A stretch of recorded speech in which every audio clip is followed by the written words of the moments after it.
Hello and Namaste. In continuation with the linear programming problems, we have already started with the simplex method, and now after the detailed discussion about the maximization and minimization algorithms or a flow chart of a simplex method, we are starting with the problems based on this particular method of simplex.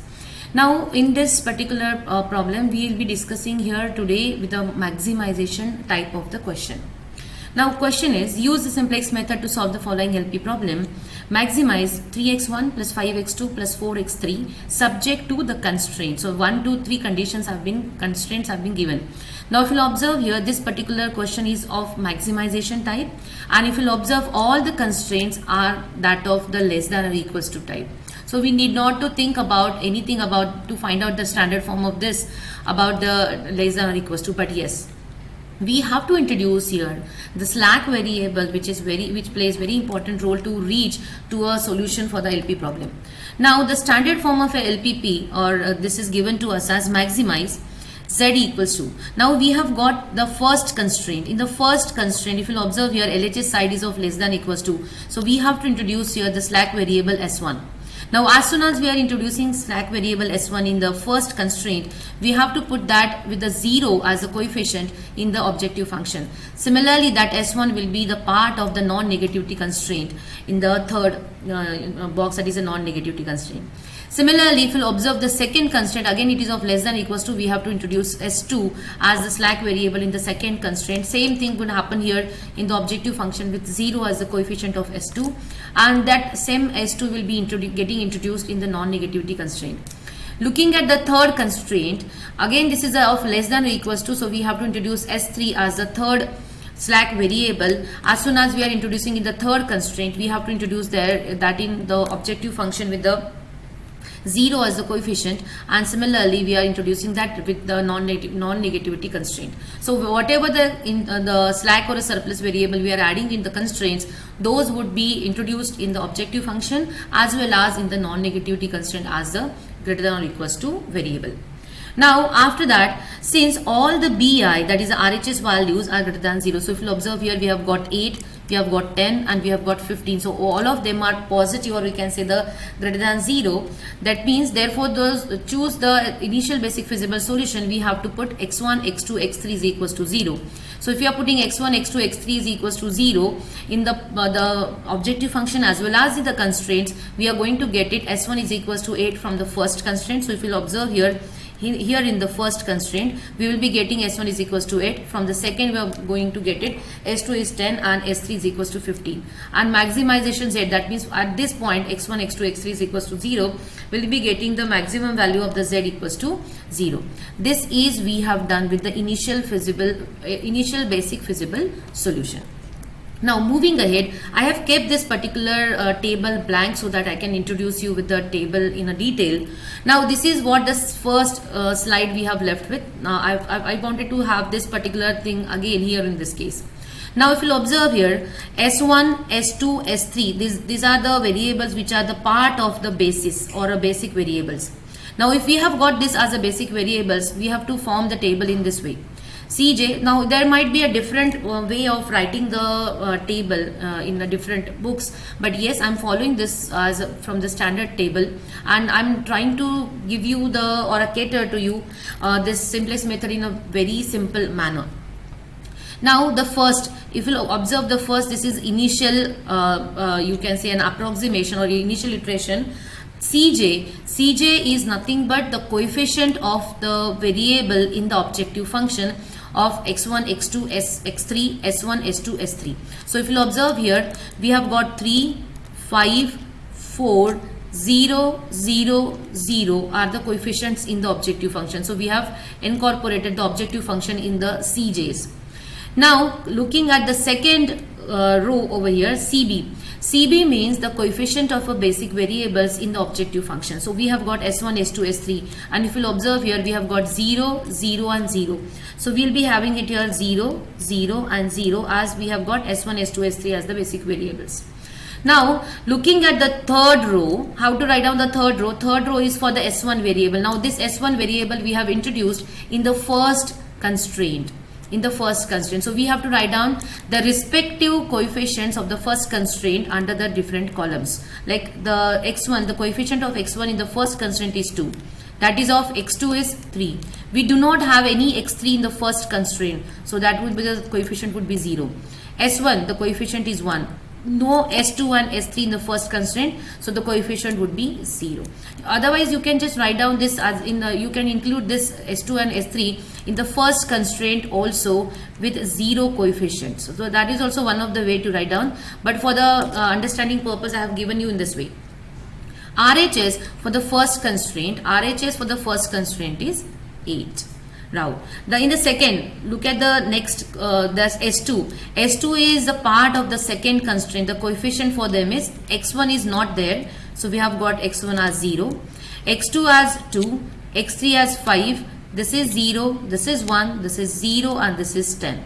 Same thing for the third constraint. That would be 3, 2, 4, 0, 0, 1, 15. So we are just taking out the coefficients for all these variables under the respective columns and in front of the respective basic variable where we have introduced these basic variables as in. Now the Cj minus Zj, Cj is this 3. So if I wanted to have this particular number or this particular number, I have to calculate. Cj for this particular column is 3 minus Zj would be this 0 into 2, that is 0, plus 0 into 0, that is 0, plus 0 into 3, that is 0. So we have got Cj minus Zj for the first column is 3. Same way you can calculate for this particular second this column. How would that would be? Cj for this is 5 minus Zj would be this Cb into the variable x2, Cb into the variable x2, Cb into the variable x2. That would gives us 0, because as we have got Cb's, the coefficient of all of them are 0. So obviously the product would be 0. So it would be 0 plus 0 plus 0. That means we'll be getting again here as 5. Similarly, the next you can understand, that is 4. This is 0, this is 0, and this is 0. So this is the first table. We can get it from this particular first. So you can say this is an initial iteration which we are going to get it here in the first slide of the answer. So now what we have to understand from here is this, from the initial table we have to understand one thing. This is the S1, S2, S3. These are the basis, or you can say a basic variables. Now whenever we have, as we have seen in the algorithm or a flow chart of a maximization type, we should have to check biggest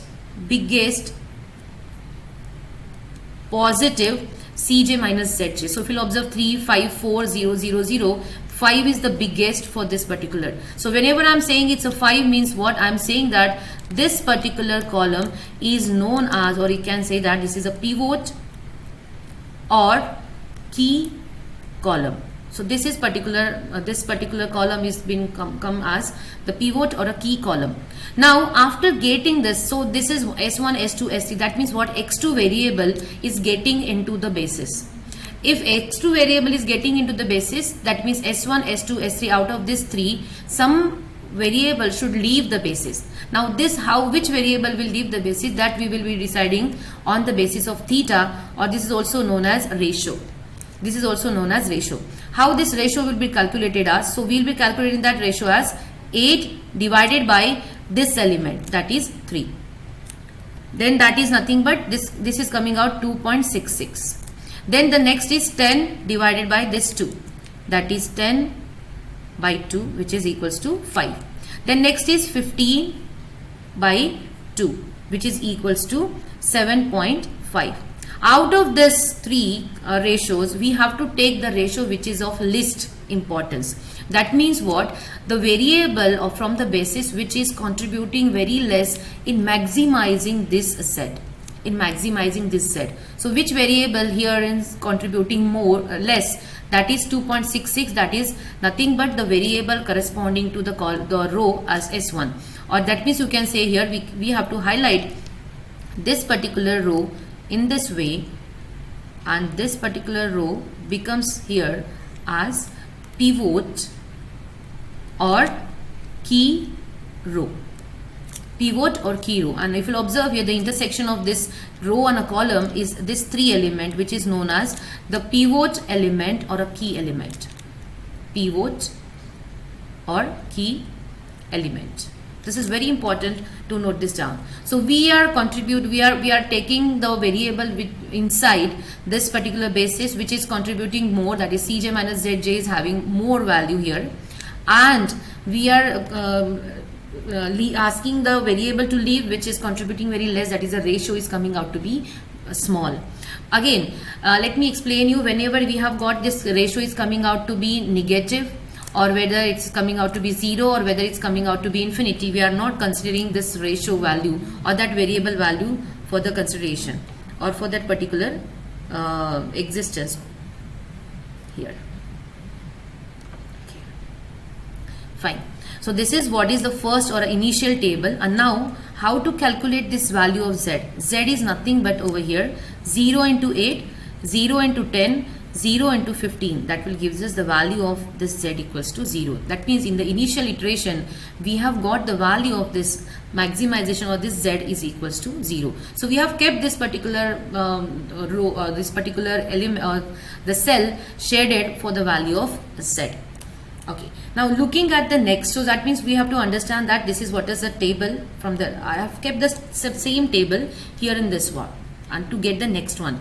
Now we are moving towards the first iteration. So previous was the initial iteration, now this is for the first iteration.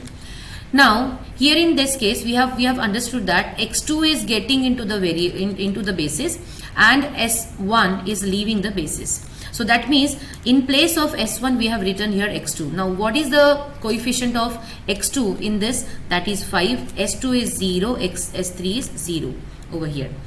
Now looking at the, or finding out the next table, we have to make use of this pivot element, or you can say a pivot key element. Now this key element, to have this x2, so we should have this r1 new as the pivot element has to be 1. So now to get this pivot element is equals to 1. So this is the element is placed in the place is here as 3. Now if I need this particular element as 1, so we should have this 3 by 3. So that means we have to divide throughout this first row as by 3. So it's 2 by 3, 3 by 3 as 1, that is 0, it's 1 by 3 is 0, 0, it's 8 by 3. This is the first row, or this particular first row would be the this one. Now looking at, if you'll observe here, I have written here R2 old and this is R3 old, wherein this is this particular first row, what we have done it right now, that is nothing but R1 new. Now whenever we wanted to transfer these elements or this particular rows here, or we have to write down the row R2 and R3 from this R2 new and R3 new from this table, we have to make use of this old. Now what is the purpose over here, or what we are supposed to make it here? We have to make use of this 1 to convert this 2 as 0, to convert this 2 as 0. So the transformation for this would be, we have to make use of R1 new to convert this 2 as 0 and this 2 as 0. That means the transformation we have to make use of in the particular case is R2 old minus 2 times R1 new. That will gives us this particular element 0. But what will happen with the other elements? That would also follow the same transformation what we are going to do it here. After doing this particular transformation, let me explain you few of them. R2 old we have got a 0 minus 2 times R1 new we have got 2 by 3. So we'll be getting here the element as minus 4 by 3. That is the first element. Second element is already we have chosen that as the particular this one here. So this would be, second element is 2 here. So 2 minus 2 times 1 is 1. So it is nothing but 0. Next value for this particular transformation would be 5 minus 2 times 0. That would gives us 5. Similarly, we can find out the other elements for this particular. So what would be that? The next is 0 minus 2 times 1 by 3. So that would gives us minus 2 by 3. In the same way, we can write down the elements as 1 and 0, and the next element will be getting it as 14 by 3. So the same thing we have to do it for the RHS also. Let me just explain. In the RHS here we have got 10 minus here 2 times 8 by 3. That would gives us 10 minus 16 by 3. That would gives us here 14 by 3 as the answer. So 30 minus 16 upon 3, that would be 14 by 3. So we have taken the second row from this particular previous table by drawing the transformation R2 old minus 2 times R1 new. So that we are deciding on this basis, on this particular elements basis. What would be the transformation to get this 3, this particular 2 is equals to 0? That would be R3 old minus 2 times R1 new. The same thing would happen here, what we have done it. So it's a 3 minus 2 times 2 by 3. That would gives us 5 by 3, 0, 4, minus 2 by 3, 0, 1, and then this would be 29 by 3. So these are the values you can get it as I have discussed for the second row, R2 new. Same thing we will be getting from R3 new using this transformation. Please do stop your pause the video and try to check whether you are getting the same elements or not. Again the same thing, Cj minus Zj for this particular element, which is 3 minus 5 into 2 by 3, that is 10 by 3. So it is 3 minus 10 by 3. So that would gives us here minus 1 by 3. Similarly, the other elements, that is 0, this would be the 4, this would be minus 5 by 3, this would be 0, this would be 1. And if you observe 5 into 8 by 3, that will gives us Z is equals to 40 by 3, because rest of the two elements have got the CBs as 0. So this 2 won't have any role to play in the value of Z. So we have got in the first iteration, or in the initial, we have got the value of Z equals to 0. In the second we have got, or the first iteration, we have got the value of Z equals to 40 by 3. So our value of Z is getting improvising every step. Going ahead to the next, I have kept again the same cases here, but yeah, just a minute, let me explain you. Now here, all the CJs and ZJs, if you'll observe here, we have got the biggest CJ minus ZJ, which is this 4. So this particular column becomes the, you can say, the pivot key or a key column. Now we have to decide, as I have told you, 8 by 3 minus 0, so we need not have to consider for this. Then it would be, this next would be 14 divided by 14 by 3 into 1 by 5. That would be 14 divided by 15. That is nothing but 0.93. Next is 29 by 3 into 1 by 4. That would, no, sorry, not 1 by 4. It would be 29 by 3 divided by 4. That would gives us 29 upon 12. So it's 29 by 12, which is 2.42. Same thing we got it here, because here we have to take it RHS divided by x3, the elements from x3, that we have to do it for respective elements over here. So if you'll observe the list is this. That means the corresponding key, or you can say this particular pivot row, will become the second row over here, and this is the element. So 5 is the key element for this particular first iteration. Moving ahead to the next, again you can say that this is 5 is the iteration, this particular key element, and again S2 is getting replaced. S2 is getting replaced by x3. So I have written here, in place of S2, I have written here x3. So what are the coefficient of x2? X2, the coefficient is 5.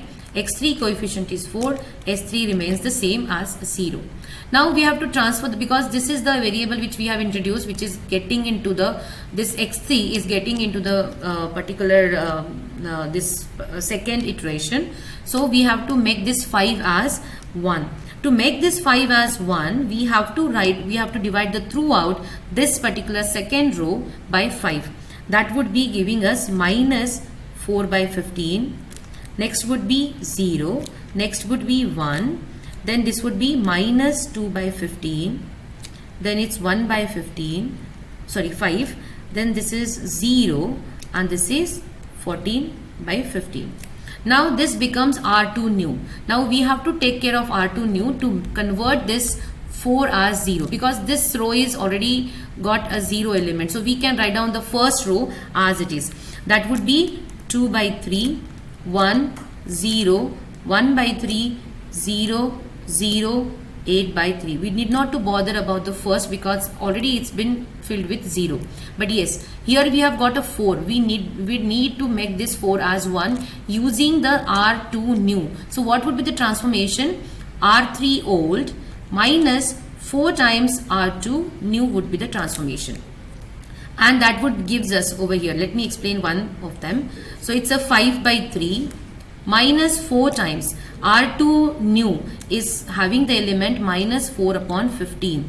So that would gives us the value as 41 by 15. So if you'll observe here, it's plus, so it's plus 16. And if you'll take the LCM of this, we'll be getting the value of this is as 41 upon 15.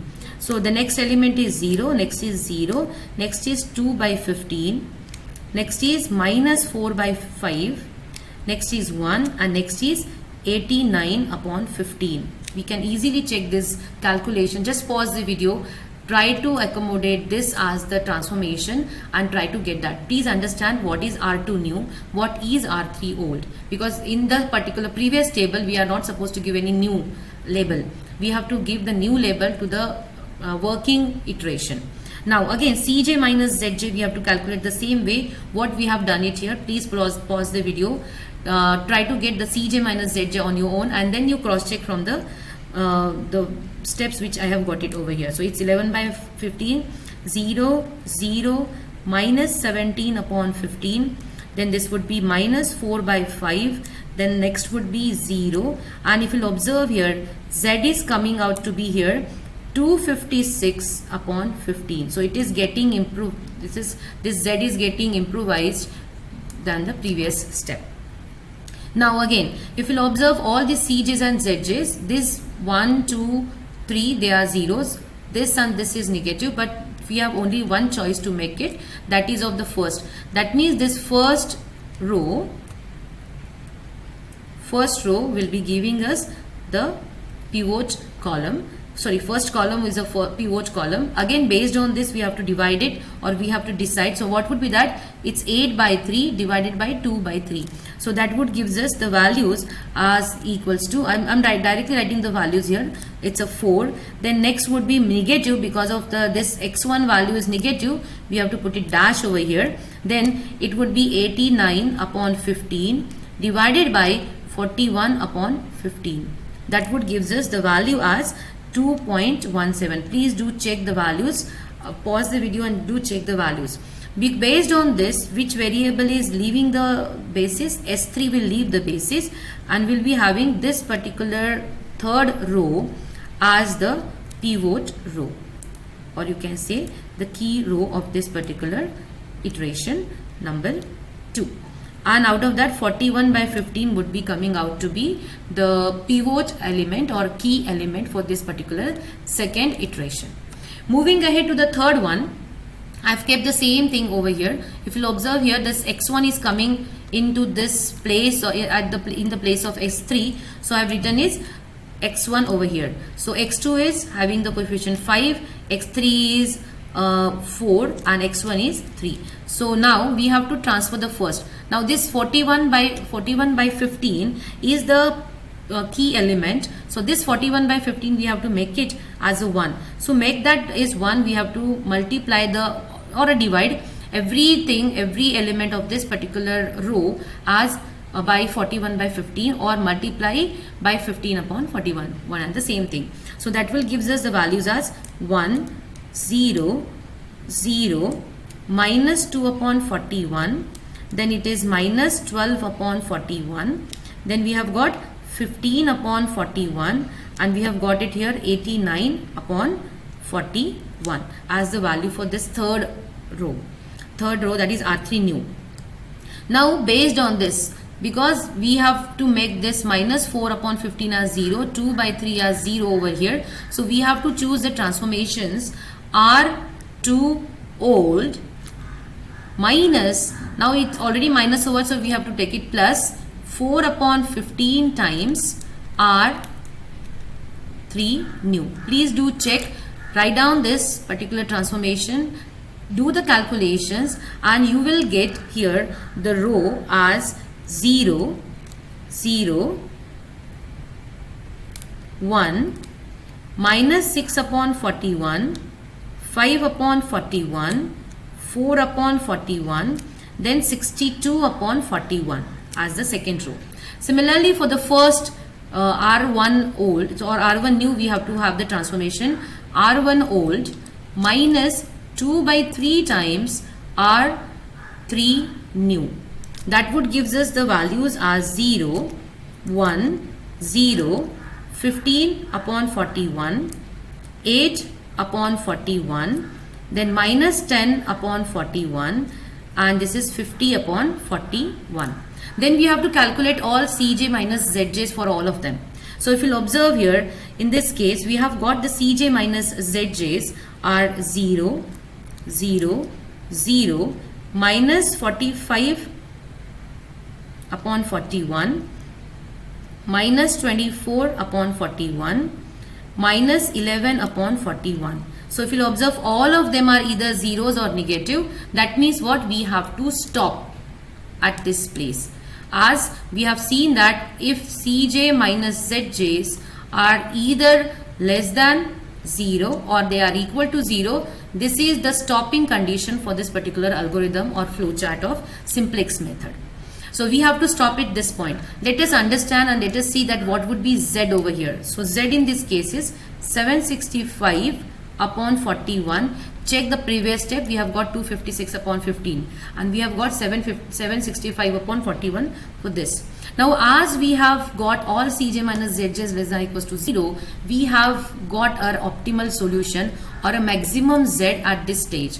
Then in this case, we need not to go and find out the theta ratio, or this particular theta ratio will not be required for the next thing, because anyways we are not going to get any variable which are getting into the basis. So what would be the solution at the end for this particular? So we will be getting over here as the value of x1 is equals to 89 upon 41, because we have to check the RHS of corresponding variables. The value of x2 is equals to 50 upon 41. The value of x3 is equals to 62 upon 41. Sorry, it's 41 over here. Yeah, it's 41. And we have got a Z max is equals to 765 upon 41 for this particular, at this particular stage. So we have got this particular answer for this maximization.